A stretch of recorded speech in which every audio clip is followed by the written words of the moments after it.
Assalamualaikum kepada Ustazah dan juga rakan-rakan sekalian. Kumpulan kami membincangkan tentang sistem ekonomi Islam, dan kumpulan ini terdiri kepada 3 orang, yaitu pertama saya sendiri, Muhammad Iskandar bin Zulkarnain, kedua Rizwan bin Bakri, dan ketiga Badaria Nur binti Japri. Dasar ekonomi Islam ialah Islam mementingkan konsep muamalat, yaitu satu sistem yang mengatur perhubungan sesama manusia dalam memenuhi keperluan hidup masing-masing dan berlandaskan syariat Islam. Muamalat dalam Islam lebih menekankan perkara-perkara yang berkaitan dengan hal ehwal kemasyarakatan, terutama ekonomi dan sosial.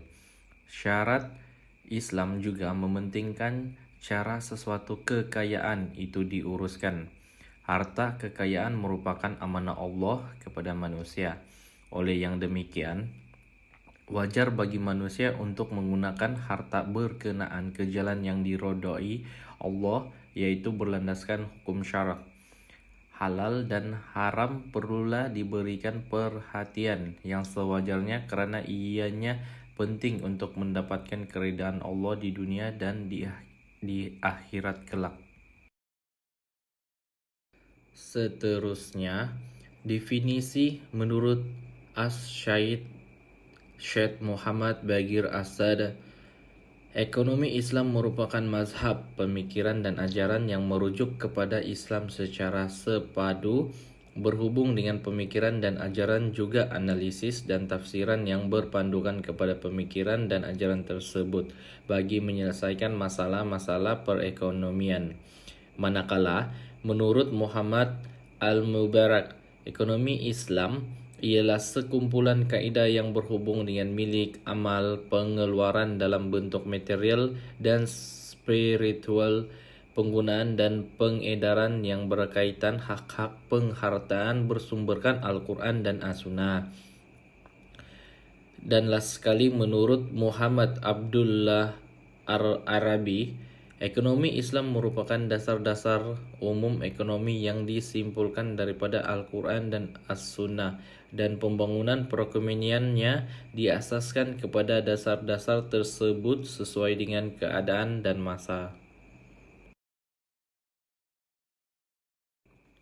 Seterusnya, terdapat beberapa perbandingan sistem ekonomi konvensional dengan sistem ekonomi Islam. Dari segi matlamat, keseimbangan antara kebenaran dengan kerohanian, kebajikan, cara hidup dan juga harta.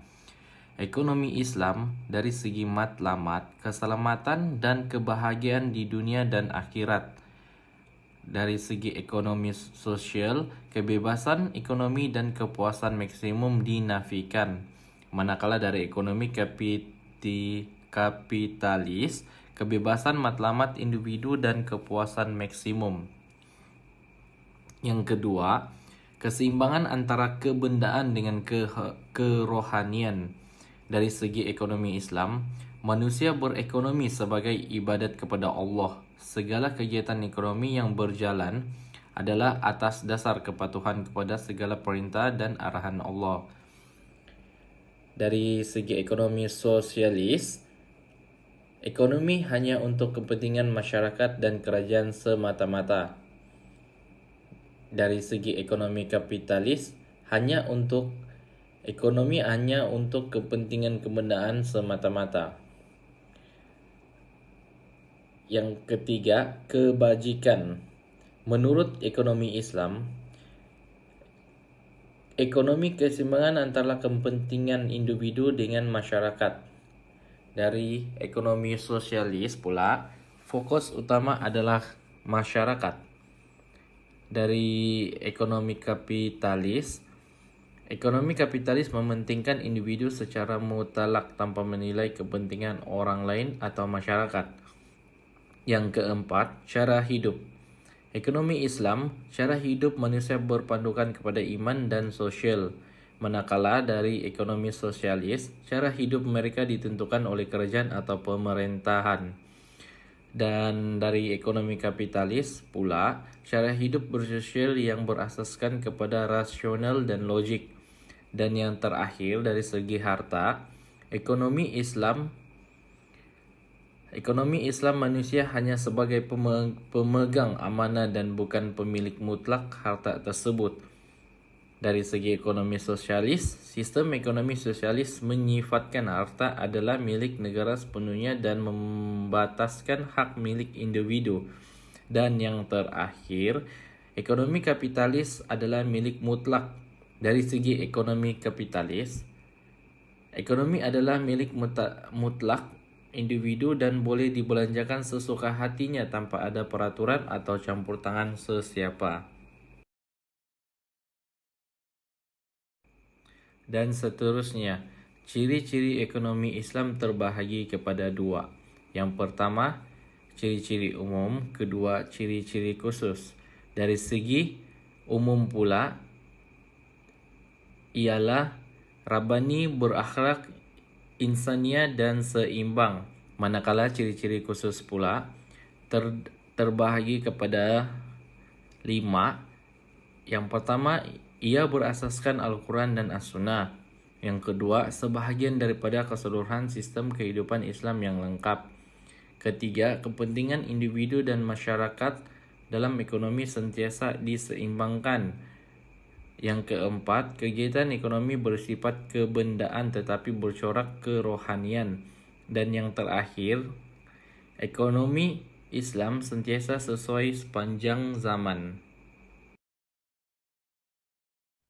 Seterusnya, syarat-syarat menjalankan kegiatan ekonomi Islam. Pertama, akidah mestilah betul. Kedua, niat mestilah betul. Ketiga, kerja yang sesuai dengan tuntutan Islam. Keempat, cara melakukan kerja mestilah sesuai dengan ajaran Islam. 5. Natijah betul dan bermanfaat kepada semua. 6. Tidak mengabaikan ibadat khusus. Sumber-sumber hukum ekonomi Islam dan prinsip kepenggunaan dalam Islam. Sumber-sumber hukum ekonomi Islam ada 5, Al-Quran, Sunnah dan Hadis, Ijma', Qiyas dan Ijtihad, last prinsip-prinsip hukum yang lain. Prinsip kepenggunaan dalam Islam ada 5, berdasarkan keizinan syariat, bersih dan suci, bersederhana, bermanfaat dan memberi kemaslahatan kepada semua, bersesuaian dengan nilai akhlak yang mulia. Prinsip-prinsip ekonomi Islam terbahagi kepada 5, hak milik, keadilan sosial, integrasi nilai-nilai akhlak, penghapusan riba, al-adl wal ihsan. Institusi Kewangan Islam Perbadanan Baitul Mal Negeri Sabah ada 4. Pertama, merupakan satu institusi kewangan yang terulung dalam pemerintahan sejarah Islam.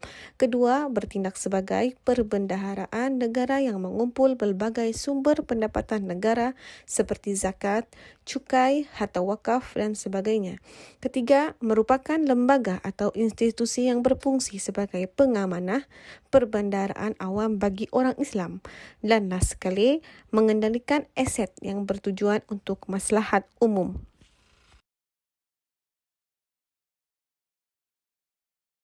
Sumber Baitul Mal. Sumber Baitul Mal terbahagi kepada 3 bahagian, yaitu harta khas, harta am, dan harta percukaian. Bagi harta khas pula, ia terbahagi kepada 2 sumber, yaitu zakat fitrah dan zakat harta. Zakat fitrah dikenali sebagai sedekah al-fitr.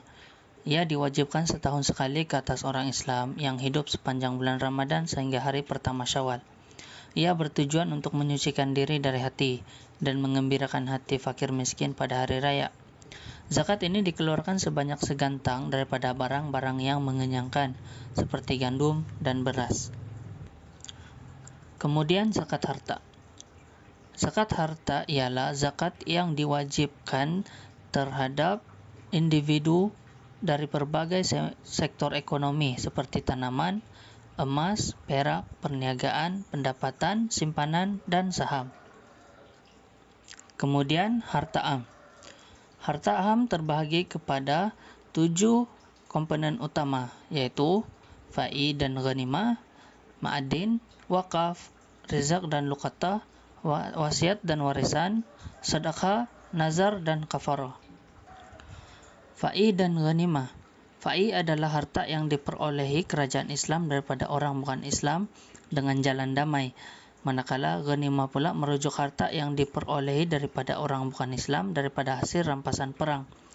Harta benda yang diperolehi dari orang-orang kafir sezaman kebangkitan Islam pada suatu masa dahulu.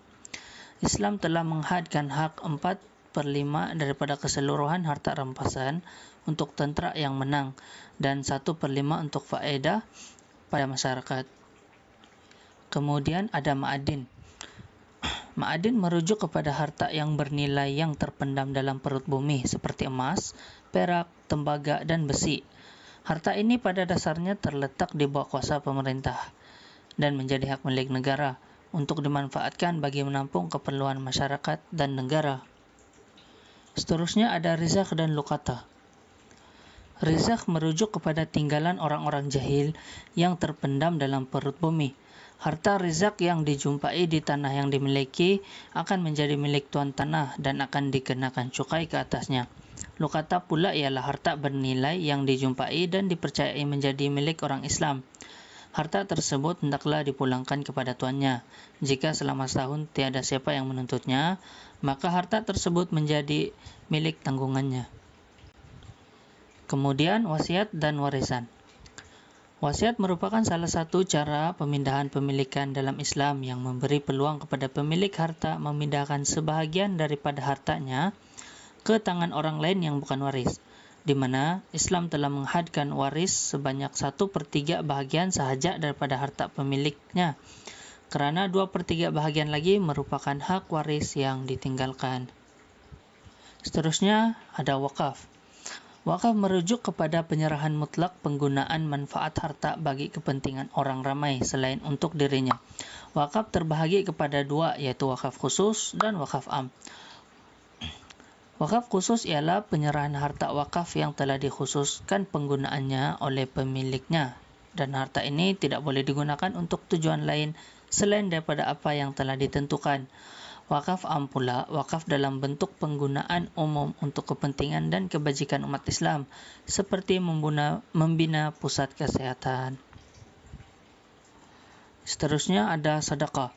Sedekah bermaksud apa jua harta yang dibelanjakan untuk tujuan kebajikan. Ia meliputi segala pemberian, derma atau sumbangan yang memberi manfaat kepada penerima itu sendiri. Dan yang terakhir ada nazar dan kafarah. Nazar merupakan satu pengakuan untuk mendampingkan diri kepada Allah dengan berbuat kebajikan yang mana pengakuan itu mesti ditunaikan. Kafarah pula merujuk kepada balasan atau denda yang ditentukan oleh syarak apabila seseorang menyalahi perintah atau ketentuan hukum Allah yang bersifat khusus. Seterusnya adalah harta sumber daripada bahagian harta percukaian. Yang pertama adalah jizyah. Jizyah adalah cukai yang dikenakan ke atas golongan bukan Islam sebagai balasan kepada jaminan perlindungan oleh negara Islam ke atas nyawa, harta benda, amalan agama dan pengecualian mereka dari perkhidmatan tentera. Golongan bukan Islam yang dijamin nyawa dan harta benda digelar dhimmi. Seterusnya ada khazraj dan usur. Sejenis cukai yang dikenakan ke atas tanah-tanah yang dimiliki. Kaedah pembayaran kharaj yang pernah diamalkan dalam sejarah Islam antaranya dibayar mengikut keluasan tanah yang dimiliki berdasarkan hasil pertanian yang diperolehi bergantung kepada keadaan dan kawasan. Ada juga bayaran yang dikenakan setahun sekali dan ada yang diwajibkan setiap kali hasil pertanian dituai. Kemudian cukai usur. Usur ialah cukai yang dikenakan ke atas komoditi perdagangan yang diekspor ke luar negara atau diimport ke dalam negara Islam. Ciri-ciri perniagaan ataupun jual beli dalam Islam. Terdapat 6 ciri-ciri jual beli di dalam Islam. Yang pertama adalah bebas dan persetujuan bersama, yakni akad. Perniagaan yang dilakukan antara kedua-dua belah pihak mestilah mendapat kata sepakat, redo meredoi, serta tiada sebarang paksaan antara mereka, penjual dan pembeli. Akad tersebut mestilah melibatkan pada harta yang sudah dimiliki secara sah dan tidak akan berlaku pada harta yang dimiliki secara tidak sah di sisi syarak, seperti melakukan akad pada burung yang berterbangan di udara atau ikan yang masih berada di dalam lautan. Seterusnya adalah segala bentuk perjudian adalah dilarang. Segala bentuk perniagaan haruslah bebas daripada unsur perjanjian. Seperti firman Allah Subhanahu wa taala, "Hai orang-orang yang beriman, sesungguhnya arak, judi berhala dan bertenung adalah pekerjaan keji dari perbuatan syaitan." Seterusnya adalah keadilan. Keadilan merupakan prinsip perniagaan yang diperjuangkan Islam, yaitu untuk menjamin tercapainya kedua-dua belah pihak, mengekalkan perdamaian dan menjaga hubungan baik antara pembeli dengan penjual. Seterusnya adalah kesopanan. Penjual dan pembeli mempunyai tanggung jawab dan berhak untuk mendapat layanan yang baik antara satu sama lain. Di dalam perniagaan, bukan sahaja pertukaran barang dengan barang dengan wang, perkhidmatan dengan wang, dan sebagainya, tetapi pelaksanaan proses perniagaan itu juga penting. Dengan menggunakan budi bahasa yang lembut, manis muka, layanan yang baik, tidak kira fari, pihak penjual atau pembeli dan sebagainya, menjadi perniagaan itu lebih menggembirakan dan menyeronokkan. Ini karena penjual dan pembeli saling memerlukan. Kemudian ada quality. Islam sangat menekankan quality, di mana tidak dibolehkan mengeluarkan produk atau menyediakan perkhidmatan haram, rendah quality atau bertentangan dengan tujuan syariat. Produk yang tidak berkualiti boleh menjejaskan usaha membangunkan masyarakat dari mental, moral, dan kesehatan. Dan yang terakhir adalah pengukuran dan timbangan mestilah tepat. Penggunaan alat pengukuran mestilah dengan jujur, dan setiap timbangan haruslah dilakukan dengan adil dan tanpa penipuan. Kita haruslah memberikan pengguna hak mereka sejajar dengan harga yang mereka bayar. Barang-barang yang digunakan mestilah dalam nilai pengukuran yang berada dalam keadaan yang baik dan sempurna. Dan penjual juga mestilah jujur dalam mengukur nilai timbangan. Seterusnya ialah instrumen perniagaan dalam Islam. Bagi mengelakkan aktiviti perniagaan yang dilarang menurut Islam, Islam telah memberi alternatif lain dalam urusan perniagaan. Di sini terdapat beberapa alternatif yang dapat kami kongsikan. Antaranya ialah al-mudarabah, yakni perkongsian untung. Mudarabah adalah akad ke atas satu jenis perkongsian yang mana satu pihak memberi modal kepada satu pihak yang lain untuk diperniagakan modal itu, dan keuntungan yang didapati daripada proyek itu dibahagikan kepada kedua-dua belah pihak mengikut peratusan yang telah disetujui bersama yang dinyatakan dalam borang perjanjian.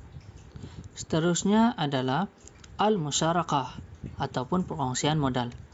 Musyarakah adalah akad di mana dua orang atau lebih berjanji bekerjasama dalam perniagaan dengan memberikan modal masing-masing dan keuntungan dibahagikan sesama mereka. Keuntungan dibahagi mengikut nisbah yang telah ditentukan terlebih dahulu dan tidak semestinya mencerminkan modal yang disumbangkan. Kemudian ada al-murabahah ataupun jualan tertanggung. Murabahah adalah salah satu kaedah urus niaga yang boleh dilakukan dalam urusan muamalat, terutamanya dalam skim pembiayaan modal dan jual beli. Konsep ini merujuk kepada penjualan sesuatu barang pada harga modal dengan tambahan sejumlah untung yang dipersetujui bersama. Seterusnya, al-bait bithaman ajil ataupun jualan harga tertangguh. Jualan harga tertangguh ialah perjanjian jual beli barang tertentu antara pemilik barang dan pembeli, yang mana pemilik barang menyerahkan barang tersebut dengan serta-merta kepada pembeli dan pembeli menangguhkan bayaran harga barang tersebut sehingga satu tempo tertentu. Pembayaran boleh dijelaskan secara tunai atau ansuran. Jualan jenis ini bertentangan dengan jualan saham. Kemudian ada al-bai'ul salam, jualan saham. Bai'ul salam ialah jual beli yang dilakukan dengan bayaran harga secara tunai ataupun terdahulu, manakala penyerahan barang ditangguhkan pada suatu masa akan datang. Kemudian ada al-wadi'ah. Al-wadi'ah ialah satu perjanjian antara pemilik barang, termasuk uang, untuk menyimpan barangnya dengan pihak yang lain sebagai pemegang barang tersebut, termasuk bank, dengan tujuan untuk disimpan dan dijaga keselamatannya. Seterusnya, al-qardu hasan ataupun pinjaman kebajikan. Al-qardu hasan ialah pinjaman tanpa faedah atau pinjaman kebajikan yang diberikan oleh piutang tanpa dikenakan apa-apa bayaran tambahan. Walau bagaimanapun, tempoh dan syarat-syarat hutang ditentukan terlebih dahulu. Kemudian al-kafalah. Al-kafalah berarti jaminan hutang atau jaminan pelaksanaan kerja. Fungsi kafalah adalah sebagai jaminan. Ia adalah satu perjanjian antara penjamin dengan pihak yang menerima jaminan, yang mana penjamin menerima tanggung jawab untuk menjelaskan hutang atau membayar ganti rugi sekiranya pihak yang berhutang atau berjanji melaksanakan kerja itu gagal menunaikan tanggung jawabnya. Hutang hendaklah sah dan wajib dibayar. Kemudian ada ar-rahnu ataupun gadaian. Ar-rahnu ataupun pajak gadai Islam ialah perjanjian antara penggadai barang dengan pihak yang menerima gadaian, yang mana penggadai mengemukakan sesuatu barang berharga sebagai cagaran atau sandaran untuk pihak yang menerima gadaian. Seterusnya ada al-ijarah ataupun sewa menyewa. Al-ijarah merujuk kepada urus niaga sewaan jangka panjang, yakni pajakan atas aset tetapi seperti bangunan, mesin, jentera berat, dan sebagainya. Ijarah yang tidak berkesudahan dengan pindahan hak milik adalah dikira sebagai pajakan operasi biasa, yaitu sewaan. Ia bukanlah satu kontrak jual beli. Seterusnya al-wakalah. Al-wakalah ialah wakil dan orang yang dilantik sebagai wakil, yang mana orang yang melantik memberikan kuasa pada wakil tersebut untuk melaksanakan suatu kerja atau tugas bagi pihaknya. Dan ada al-hiwalah. Al-hiwalah ialah satu pemindahan tanggung jawab dalam menanggung hutang daripada seorang individu kepada pihak yang kedua. Pihak yang kedua ini bertanggung jawab terhadap hutang tersebut. Kemudian al-sarf. Al-sarf merujuk kepada urus niaga jual beli mata wang. Hukumnya harus dengan syarat ia melibatkan urus niaga pertukaran wang yang berbeza, seperti jual beli mata wang ringgit Malaysia dengan dolar Amerika Syarikat atau dengan rupiah Indonesia. Syarat membenarkannya dengan syarat urus niaga berlaku serentak dan bukan secara tertangguh. Dan yang terakhir adalah al-ujur. Al-ujur bermaksud upah atau ganjaran, merujuk kepada amalan keuangan dan perbankan. Ia merupakan kaedah pembayaran komisen atau bayaran yuran perkhidmatan yang dikenakan ke atas suatu perkhidmatan yang diberikan.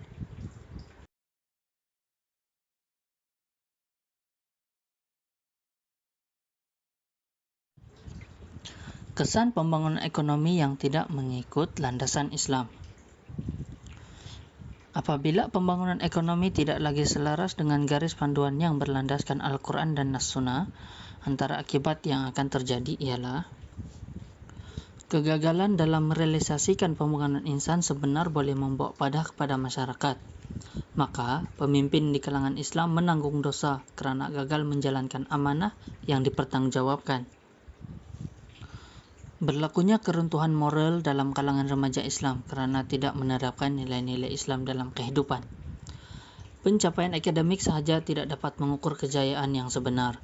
Pembangunan sebenar terdiri daripada 5 nilai utama pembangunan yang penting, iaitu jasmani, emosi, rohani, intelektual, dan spiritual. Kelima-lima aspek tersebut perlu diberi penekanan untuk menangani masalah keruntuhan moral ini. Kemudian turunnya bala daripada Allah Subhanahu Wa Taala. Secara silam telah banyak membuktikan bahawa bala daripada Allah Subhanahu Wa Taala menimpa ke atas mereka yang sengaja menderhakainya.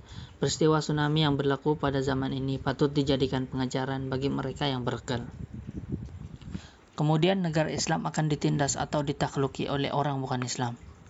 Negara Islam walaupun kaya dengan pelbagai sumber alam telah sedang dan akan sentiasa ditindas oleh negara bukan Islam, malah orang bukan Islam di negara sendiri, sekiranya mereka gagal mengatasi kelemahan dalam mengurus sumber manusia yang berpunca dari pertelingkahan dari segi sosiologi sesama mereka. Seterusnya, pembangunan dualisme yang tidak menguntungkan orang Islam. Dualisme dalam pembangunan bermaksud kegiatan ekonomi yang dijalankan oleh pihak pemerintah yang mana ia menekankan ke kawasan yang telah diberikan oleh pemerintah berbanding kawasan luar bandar dan bandar.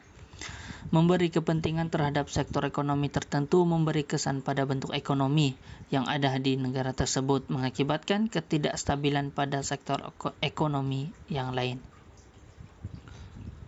Dan yang terakhir adalah kemajuan yang tidak setanding dengan negara barat atau terlalu bergantung pada ekonomi barat. Islam adalah satu kehidupan yang komprehensif, sesuai untuk semua golongan zaman dan masa. Namun, sekiranya umat Islam gagal menguasai pelbagai kemajuan yang dimiliki barat, adalah tidak mustahil untuk kita terpaksa bergantung harap bantuan dari negara maju. Hal ini satu petanda mencemaskan karena terpaksa memenuhi syarat dan kehendak ideologi mereka yang tidak bertunjangkan hukum Allah Subhanahu wa taala.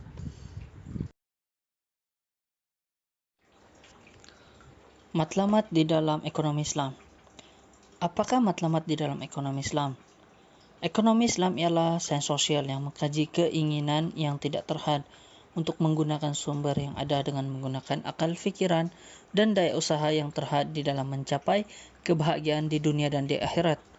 Islam meletakkan ekonomi sebagai satu aspek yang penting dalam kehidupan manusia karena ekonomi menyentuh urusan rohania dan jasmania. Manusia malah menggariskan panduan berdasarkan nilai-nilai dan akhlak baik agar membawa kesejahteraan di dunia dan di akhirat.